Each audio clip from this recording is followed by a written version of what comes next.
कालू भाई कार्टून।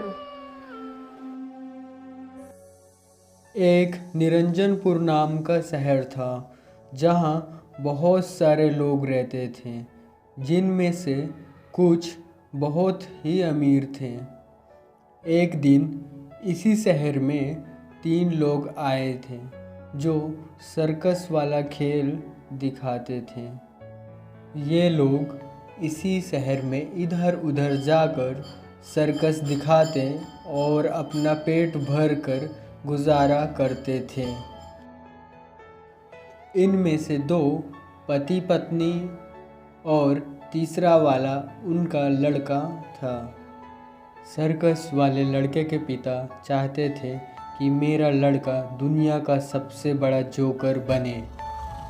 फिर वो एक दिन तीनों निरंजनपुर शहर के एक एरिया में गए जहाँ बहुत सारे अमीर साहूकार थे और ये लोग स्वार्थी भी थे। वहाँ पर ये तीनों बहुत अच्छी सर्कस दिखाया बहुत देर तक, लेकिन किसी ने भी ना तो कुछ पैसे दिए और ना ही कुछ खाने के लिए दिए। तब सर्कस दिखाने के बाद कुछ देर बाद सर्कस वाले लड़के के पिता बर्तन लेकर मांगने लगते हैं। कुछ दे दीजिए आज के खाने के लिए। आज हमारे घर में राशन खत्म हो गया है। कृपया कुछ खाने के लिए दे दीजिए, कुछ दे दीजिए। तब भी कोई कुछ नहीं देता और सभी सर्कस देखने वाले वहाँ से चले जाते हैं। फिर ये सर्कस के तीनों लोग माता पिता और लड़का भूखे ही घर लौट आते हैं जहाँ ये अपना डेरा डाले हुए थे। तभी सर्कस वाले लड़के के पिता को याद आता है कि मैं कई वर्षों तक इसी शहर में सोनू साहूकार के यहाँ कई सालों तक काम किया। तब पिता कहते हैं लड़के से, अच्छा, तुम दोनों घर पर ही रहना। मैं सोनू साहूकार जी के यहाँ जाकर कुछ खाने का इंतज़ाम करता हूँ, शायद कुछ हमारी मदद कर दें। ये कहकर अब सर्कस वाला चल पड़ता है सोनू साहूकार के घर की ओर। फिर सर्कस वाला सोनू साहूकार का नाम पूछते पूछते सोनू साहूकार के घर पहुंच जाता है। फिर सर्कस वाला कहता है, सेठ जी, सेठ जी। तभी सेठ जी घर के अंदर से आवाज़ देकर कहते हैं, कौन है जो मुझे बुला रहा है? अच्छा रुको, ज़रा आता हूँ। फिर सेठ बाहर आ जाता है और सर्कस वाले को देखकर पहचान जाता है, लेकिन सेठ स्वार्थी और कंजूस होने के कारण जानबूझकर पहचानने से इनकार कर देता है। अरे तुम कौन हो, क्या चाहिए? तब सर्कस वाला बोलता है, सेठ जी, मैं आपका बहुत पुराना नौकर हूँ। मुझे आपकी थोड़ी सी मदद की ज़रूरत है। मेरे घर में कुछ खाने तक के लिए नहीं है। कृपया कुछ मेरी मदद कर दीजिए। तभी सेठ कहता है, मैं नहीं पहचानता, तुम कौन हो? हट जाओ मेरे घर से। चलो हटो, अभी जल्दी से निकलो मेरे घर से बाहर। फिर तब भी सर्कस वाला कहता रहता है कि मैं आपका पुराना नौकर हूँ, कुछ मदद कीजिए, कुछ मदद कीजिए। फिर सेठ पुनः धुतकारता है और लातों से खूब मारता है, खूब लातों से मारता है और बहुत घायल कर देता है और फिर वहाँ से भगा देता है और वहाँ के आसपास के लोग देखते रहते हैं। अब सर्कस वाला बेचारा बहुत जख्मी हो जाता है और थक कर एक जगह बैठ कर रोने लगता अब है। मैं कैसे जाऊं घर बिना कुछ राशन के? ऐसा कहते हुए सर्कस वाला बेचारा घायल होने के कारण वहीं पर मौत हो जाती है।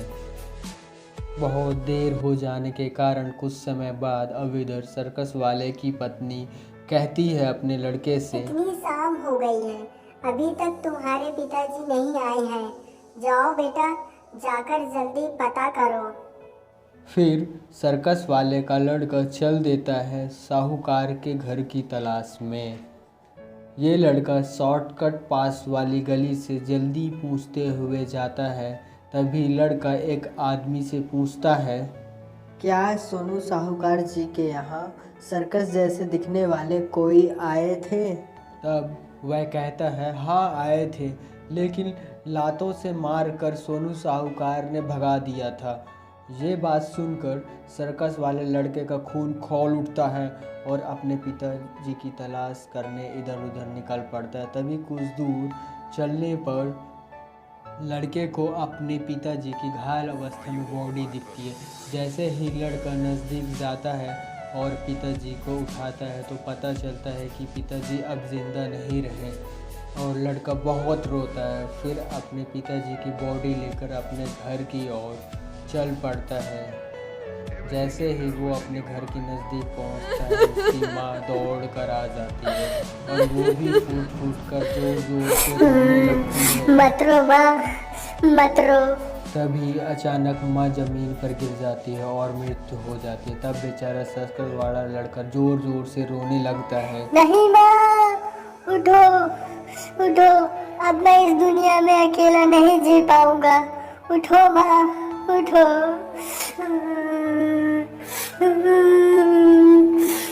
हे माँ।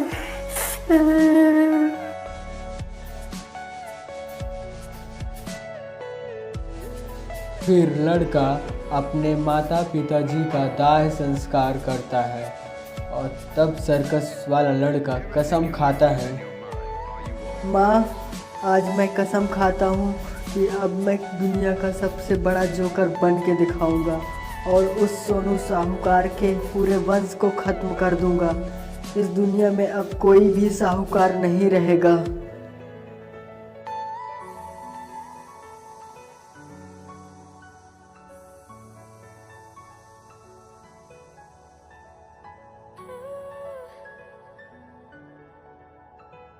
कुछ समय बाद अब वही लड़का एक फेमस जोकर बन जाता है। उसकी तस्वीरें टीवियों में और न्यूज़पेपरों में आने लगी।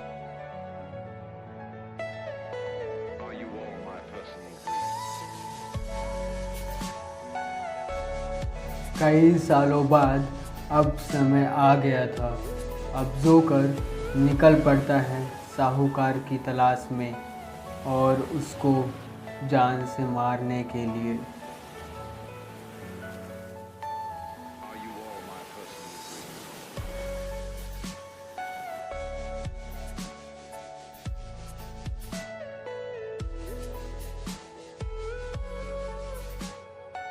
जोकर साहूकार के घर पहुंचते ही कहता है, अरे ओ साहूकार, निकल बाहर, देख कौन आया है, जोकर।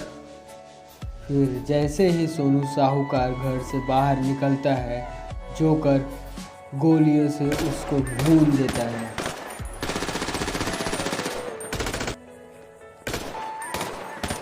फिर जोकर चला जाता है और इधर कालू भाई को पता चलता है कि साहूकार की अब पूरी फैमिली को खतरा है जोकर से। तब कालू भाई पहुंचते हैं साहूकार के घर और प्रिया से कहते हैं, डरो मत, तुम्हारा दोस्त कालू भाई आ गया है। अब जोकर तुम्हें छू भी नहीं सकता। जैसे ही जोकर यहाँ आएगा उसे कैद करके पुलिस के हवाले कर देंगे।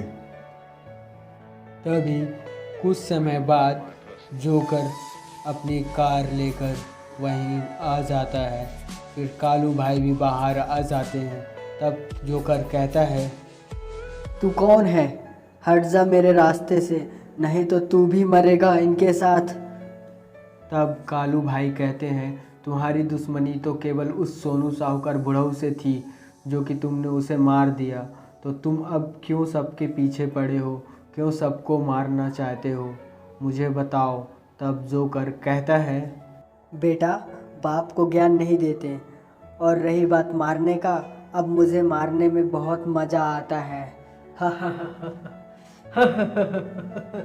अभी जोकर अचानक हमला कर देता है।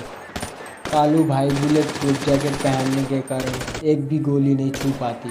फिर कालू भाई भी जोकर पर हमला करते हैं और कालू भाई की गोली जोकर के पैर और हाथ में लग जाती है। फिर कालू भाई पुलिस वालों को बुलाते हैं और उस पुलिस वाले के हवाले कर देते हैं। मैं आऊँगा ज़रूर। Best of luck.